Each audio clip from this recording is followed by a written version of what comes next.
కొబ్బరికాయ పచ్చడి ప్రిపరేషన్ అండి. ఒక 20 ఎండుమిరపకాయలు, ఒక స్పూన్ ఆవాలు, ఒక స్పూన్ మెంతులు, కొంచెం చింతపండు వేడి నీళ్ళలో నానబెట్టాను, 2 చిన్న కొబ్బరి చిప్పలు ముక్కలు. స్టవ్ వెలిగించుకొని దీంట్లో ఆయిల్ వేసుకుందాం.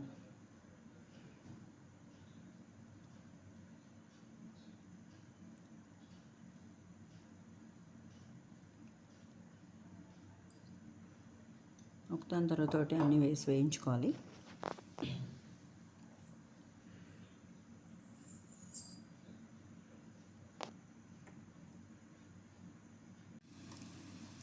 ఆవాలు మెంతులు వేగేయండి.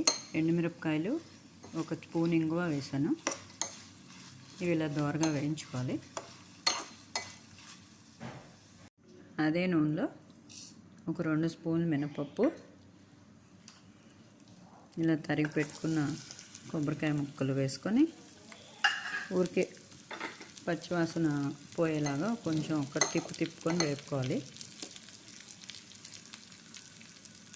ఇప్పుడు చల్లారిపోయాయండి. ఒకదాని తర్వాత ఒకటి వేసుకొని గ్రైండ్ చేసుకోవాలి. ముందు ఇవి వేసుకుందాం.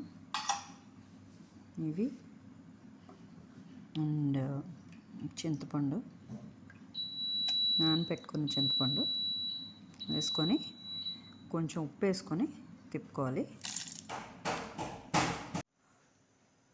ఇలా గ్రైండ్ చేసుకోవాలండి. దీని తర్వాత ఇందులో కొబ్బరి ముక్కలు అండ్ మినపప్పు వేసుకొని మళ్ళీ గ్రైండ్ చేసుకోవాలి. అవసరమైతే చింతపండు వాటర్ పోసుకోవాలి. ఇది మన కొబ్బరి పచ్చడి అండి. దీంట్లో పోపు వేసుకుందాం. స్టవ్ వెలిగించుకొని ఒక 2 స్పూన్స్ ఆయిల్ వేసుకొని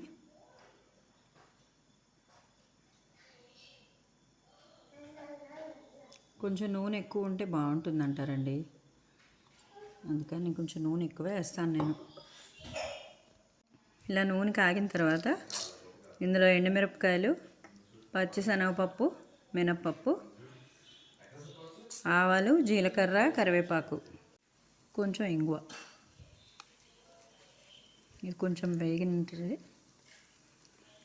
తీసుకొని పచ్చడిలో వేసేసుకోవడమేనండి.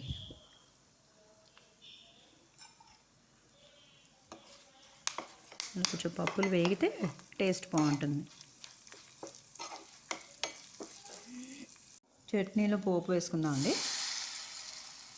అంతే, వేడి వేడి అన్నంలో నెయ్యి వేసుకొని ఈ పచ్చడి వేసుకొని తింటే చాలా బాగుంటుంది. Thank you.